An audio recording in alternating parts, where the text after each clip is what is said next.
Good day, y'all. What a day it has been. There is not enough words in the English dictionary to tell y'all about this day. Pelicans Daily presented by Fan Arch. I'm your host, Dylan Bruton. Make sure to like, to share, and to subscribe because you already know that when you're chilling with Dill, you know the drill. Support is free. Love the growth. We're only going to keep on going from here. You dig what I'm saying? Anyway, y'all, woo! What a day, what a day, what a day. But what a day we got in store for us tonight. Those Pelicans, 0-2, looking to redeem themselves, and they got a big matchup versus those Portland Trailblazers who I talked about. Yang Hansen Young, I'm bad with some of the names, I can't lie to y'all. But a guy who was literally picked 2 picks after Derek Queen, right? That's going to be his matchup. And then with either Caleb Love or James Bouknight, that's going to be one of Jeremiah Fears' matchup. But we've spent a lot of time talking about our first round rookies, and rightfully so. You know, they're the new shiny guys. Of course, we invested a lot to get them on our team. But hey, we got to talk about the OGs. Now, I use the term OG very loosely because all these guys are young. You know what I'm saying? You see some of them on the thing, right? 2 of the guys are in their second year with Antonio Reeves and Yves Missi. But hey, look, age and experience goes a long way. Experience is the best teacher, as Guru once said. Rest in peace. So you know it matters having guys who can directly show the youngins what it takes to be a consummate professional, what it takes to stay in the league, which is where the guy in the middle, Lester's been in the league for 3 years now. This will be his 4th year. There's a lot of information that I'm sure he is relaying and passing on, and hopefully the young guys on the team are really taking into account, consideration. You know, it just hits different sometimes, especially in an energy like the Summer League, where it's like, yo, all right, everyone, you know, we're having fun, we're having a good time. Now, fortunately for Jeremiah and Derek, they're a little too young to enjoy the festivities of Vegas, if you know what I mean. But, hey, they can still partake in a great team bonding experience that is going to last them a lifetime. And if they're in the Summer League next year, then hey, because I was actually made to be aware that Derek Queen is 20. I thought he was 19. So, hey, look, Derek got something to look forward to next year. Jeremiah, he got another year. But we got to talk about our young guys. We got to talk about the best players so far on the team, because it's not been our young guys, unfortunately. Like they're showing flashes, but it's got to be more than a flash. You know what I'm saying? It's got to be something that we can work with, and overall it is. But I just like we need something a little bit more concrete, a little bit something with more sturdier ground. So we got to go to my guy Antonio Reeves, who, hey, I still say he should not have been waived. Made no sense. President Dumars, love you, respect you. I believe in you. I trust and see the vision, but I don't understand that move. I don't know if it's maybe because we got too many guards, or maybe it's because, you're trying to free up cap for someone else. But no. Anytime you get a guy in the second round who becomes a player that is out there starting if need be and contributing and killing it, you don't get rid of talent like that. That's the equivalent of finding a diamond in the rough. Who knows what his ceiling could be, but you don't just get rid of that willy-nilly. No. And definitely not for nothing. It would have made more sense to have included him in a trade piece or something. But just to waive him, that's disrespectful. I don't rock with that. But again, this is just to further solidify, I ain't over here fanning out for nobody. I hold everybody to the same standard. Perform. Do your best. And if you can do that, then cool. I will cover it with the most objectivity as possible. But I'll make sure to present things in as positive a light as possible. So just wanted to say that. But Antonio Reeves, right, so far has been probably our best player in the Summer League team. It's either him or Lester, but as far as being like a number one guy, Antonio, right? That he's been balling. 15 a game, 3.5 boards, 2 steals, 50% shooting, 25 from 3, and 100% from the free throw line. Now, with Antonio Reeves, the thing I've been most impressed by, and I saw it especially in the Lakers game, but I did see it in the Minnesota game, is the aggressiveness, right? He's even more aggressive. He's taking it to the hoop even more. He's not just falling in love with the jumper, right? That's not what he's been on. He's been really out there trying to take it to the paint with ferocity, but also utilize different body angles, show his skill set in a multitude and versatility of ways. So I've been very impressed with what I saw. But then the thing I've been most impressed by is on the defensive end. He is locked in like no other. The way he was playing defense on Brownie and the other Lakers guards was so great. I loved his energy. I loved his hustle. I love the fact that he was closing out, getting to the shooters with like not even time to spare. And he was really going hard. And that's all you want. You want your veterans or your older players to be a shining example for the young guys. So overall, I'm giving Antonio Reeves like a very, I'm giving him like a high B, A minus at the very least. Pushing A, if we're being real. And if he goes out there tonight, because we got our game tonight, 10 p.m. If you're there, hey, be there, don't be square. Go partake in the fun and festivities. I got faith that he's going to go out and have a great game. With his momentum and just with the chip on, he clearly has a chip on his shoulder, and I love it. But he's a lot more quiet with it, which is cool. The quiet assassin, the quiet killer. But I got faith he's going to go out there and he's going to have a great game. Now, cross my heart, I do not want to jinx him. I do not want to jinx us. I know I've been over here. Yeah, I had the pom-poms ready. But I really feel like Portland matches up well with us, and we match up well with Portland. So I think this is going to be a damn good game. And I want us to get our first dub. So, Antonio, Tone, my guy, it's your moment. Show President Dumars why he shouldn't get rid of you. And show the rest of these NBA teams why they should want to have you. This is your opportunity, for real. Like, you have little pressure in the same way, our rookies got. You got little pressure because it's like, hey, I could be here or I could be elsewhere. But this is my time to shine. Now, I do need some assists, though. No assists through the first 2 games. That ain't going to cut it, fam. But it's all good. You're a scorer. We're not expecting you to be a point. But it just will help. It will help. Hey. But you know who's also been a big help? My guy, Lester Quinones. Lester Quinones. When I saw he was from the DR, I said, yeah, that makes sense. My son looked like he did a few summers at Dykeman. Anyway, shout out to Lester Quinones, right? He had a big first game against the Timberwolves. He was just spraying it from 3. It did not matter the angle, did not matter the defense. He was making it from 3. He had his struggles against LA, but still I saw that same aggressiveness. Now, as I mentioned, Lester is our longest tenured player. He's been there, been in the league for 3 years. This will be his 4th year coming up. And overall, Lester has impressed me a lot. He has been like in a different type of bag as an all-around player because he's averaging 14.5 in a game, 3.5 boards, 2 assists, and 2 steals. So he is finding all these different ways to contribute on the stat sheet. He's finding all these different ways to be a winning impact player. That's exactly what you want from your oldest player on the team. You want them to be, again, the shining example to show the young guys. This is what it takes to keep getting contracted in the NBA. If you want to last and be more than just a 1-year player, right? Lester's going on year 4. This is what it takes. It takes the tenacity. It takes the resilience. It takes the ability to adapt. It takes the ability to do whatever is required and more. And he is showing that.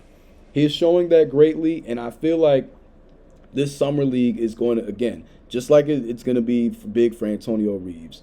God forbid we lose Lester Quinones because we got a lot of guards. Make no mistake. And I think that's definitely, and President Dumars being a former guard, a Hall of Famer guard, mind you, I think that plays an impact to why he's, what he's trying to figure out with the guard room. But with Lester, I do believe, I think Antonio could be our 6th man. I think Lester could be like our 7th or 8th guy as an offensive spark plug. He has the shooting, he's got the experience, and he is, again, also showing the tenacity on the defensive end. These are all things that matter, especially a team like us who struggled to shoot last year, who struggled to defend, especially defend the 3 ball. When you got guys on the perimeter who are quick and get to it like Antonio and Lester, it makes life easier. We need to have our own little like dome patrol, you know what I'm saying? So just shout out to Who Dat Nation. I had to reference Dome Patrol, but that's more the line. They're more so linebackers. But we need to have that elite secondary, man. Maybe, looking at the Jets back in the day with Reeves and Cromartie, or even better, Legion of Boom with the Seahawks with Richard Sherman, Cam Chancellor, Earl Thomas, and either Brandon Brown or Byron Maxwell, whatever other corner was there. So having defensive guys who also are scorers, it plays a big role. So I'm very impressed with what I've seen from both Antonio and Lester, and I think their play is only going to continue to get better. So overall, with Lester, I'm giving him a B. I'm giving him a B plus, but also someone who could push for an A easily. The only reason why I'm not giving him as high of a grade as Antonio, even though he's filling the stat sheet up a bit more, is that there's just the film test, man. Antonio is locked in like no other. He is like, yo, y'all are going to regret not picking up my extension. You know what I'm saying? Y'all are going to regret this. And I see a man out there who's possessed. Not saying I don't see that with Lester. I'm saying that Antonio, I see something. I see a fire in his eyes, right? So I'm very excited to see. But both of them, I definitely believe deserve to be on this roster. 100%. 100%. Hundo. Now, I got Yves. Yo, hey, I'm not too far off with my initial statistical projections for Mr. Yves Missi. So far, he's averaging 10 points per game, 12 boards, 1.5 blocks, and 1 steals on 40% from the field and 31 from the free throw line. Now, those numbers, field goal and free throw wise, it's not gonna cut it. That's gotta change. That's gotta improve. We can't be doing that, especially when we want to have you in big fourth quarter moments this year. Because Yves gonna be a starter. I'm sorry. He's going to be a starter. I love, shout out to Kevon Looney, great veteran addition. Shout out to Carlo, underrated player off the bench that we need to find a way to utilize him. Shout out to Hunter Dickinson, who's looked good in the summer league so far in the limited minutes he's had. And shout out to Derek Queen, who I talked about last video and talk about a lot. But Yves is going to be the anchor in the middle. He's going to be our 5. He's going to be our center. So, with Yves, I'm loving the aggression on offense. I'm loving the versatility in the moves he's trying to get off. He's not just like, okay, let me just throw something up and let me go for a dunk. No, he's over here doing jab steps. He's doing triple threats. He's over here taking defenders off the dribble. He's over here, trying to create opportunity for himself and others. There's effort. And when as soon as I saw he was training with SGA, and someone brought that up in the comments too, that just showed this is a young man who wants more out of himself. He does not want to be just relegated to being a rim runner big that can just, go up and catch a lob and play some defense. No, he wants more, clearly. And I love it. And that's the type of energy that we need and need to support. With Yves, I'm not holding that first game as much against him because Johan Behringer was out there like a light-skinned Dikembe Mutombo. Rest in peace, Dikembe Mutombo, by the way. One of the greatest centers of all time, one of the greatest defensive centers. But Johan was out here just absolutely beasting and dominating. It was kind of crazy and ridiculous. But he's got a bright future ahead of himself. And like I said, Rudy Gobert, you better watch out because you might lose your job to this youngin' from your country. But with Yves, I see the hunger, I see the desire, and I'm seeing more result. He didn't have as big of a game in the second game against LA, but he contributed a lot on the defensive end. So we just need to continue to see that. And with Yves, the more we see of that, the better. So I got faith in him. We know what he can do as a defender. I'm most impressed with the offensive growth. And if that keeps going and expanding, once we're in the regular season and things are a little bit more smooth and evened out, I promise you, Yves is going to do some things this year, y'all. Stay tuned. Stay tuned. Don't be asleep now. Don't be asleep. Don't be asleep. So, yeah, I think he's going to have a big game tonight as well.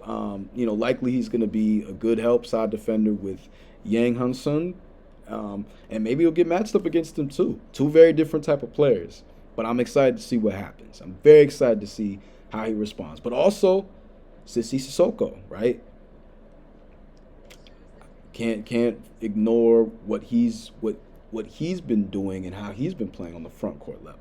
And he's smaller, but he's a bit more of a physical type of big than Yang Han-sun. So That's a good matchup to watch. It's a good matchup to look for.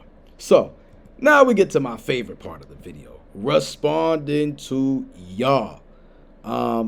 First off, I appreciate all the support. I appreciate all the love, and I really do love the comments. So let's get into some. Um, Reginald Joseph 2892, my guy. Fears and Queens are on the roster and control many possessions. Others are fighting for jobs and looking to score. I need to see 5 to 7 assists from each. I agree. Make no mistake. I didn't want this video to be about them, but oh no, they need to pass the ball a lot more. They both were drafted as playmakers. They both were drafted with the expectation of being playmakers. Now, granted, Derek Queen, I'm finding out, is 20. He's not 19, but still, that's young. Jeremiah Fears is 19. Y'all are young. Y'all gotta, the learning curve is never easy in the NBA. But this next game out, trust the team more. Ball movement. Ball movement makes things just flow more smoothly. There's more of a feng shui in terms of how the offense is playing versus kind of ISO stop, because that's been what it is a lot. And don't get me wrong, I like the fact that we got guys who can go out there and get a bucket in that way, because you can't have a team where nobody can cook. Sorry, it does not work. That 2015 Hawks team that I've been seeing people try to bring up recently, I'm like, what for? They didn't have a real number one. I love Jeff Teague. Y'all have heard me give credit to Jeff Teague. But if Jeff Teague and Paul Millsap, love Paul Millsap too. Met him in Elijah in Atlanta a couple years ago. Great guy. But if they're your two number one type of scorers, it's not going to cut it when you're trying to compete with the big dogs. You need that number one scorer that when the defense is playing at its absolute most, pressure and containment, you need that guy who can, I'm going to go make a bucket happen. I'm going to go, you roll me the ball, three to five dribbles or less, I got you. That team did not have that. We, on the other hand, we don't have that problem. We got a lot of chefs. Maybe not big enough of a kitchen. That's the thing. But I like the fact that we got guys who can create for themselves. They need to create for others as well. Next comment, Christopher Church, who, by the way, Christopher, my man, you really holding it down in the comment section. So much love to you. The divisions don't matter really in the NBA, not like the NFL.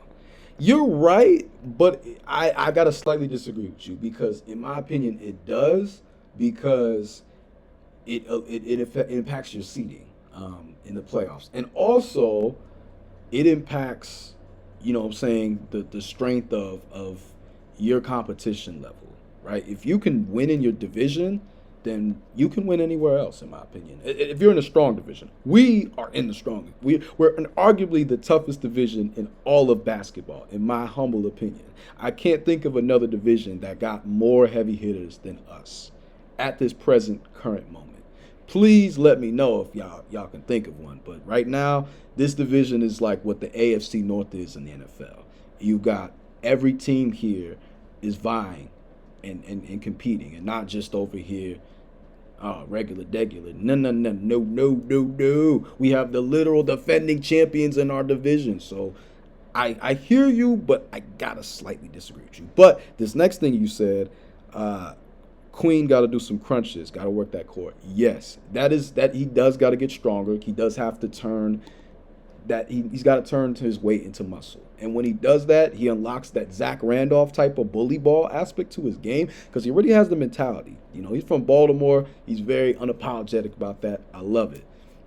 Once the body catches up with that and the result shows, I promise you, this young man is going to do a lot in this league.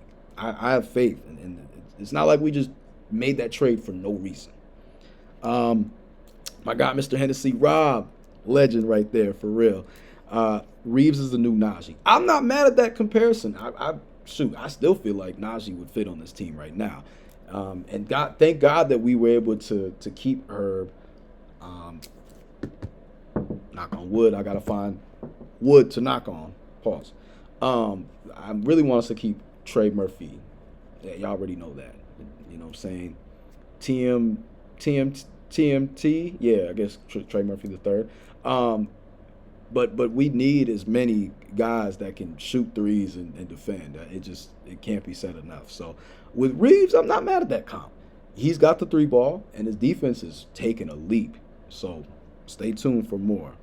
Don Dada 432. Give Reeves his contract back ASAP. Facts. I am with you on that. Facts. He has shown enough to me, but let him continue to cook. That's how I look at it as well. Damn it, Lonely. They both in Vegas and can't get in casinos. I know, right? Isn't that funny? They'll be all good. They'll be good though. They'll be good. They don't need to have that much fun. We don't need to have that much fun. Within reason. Within reason.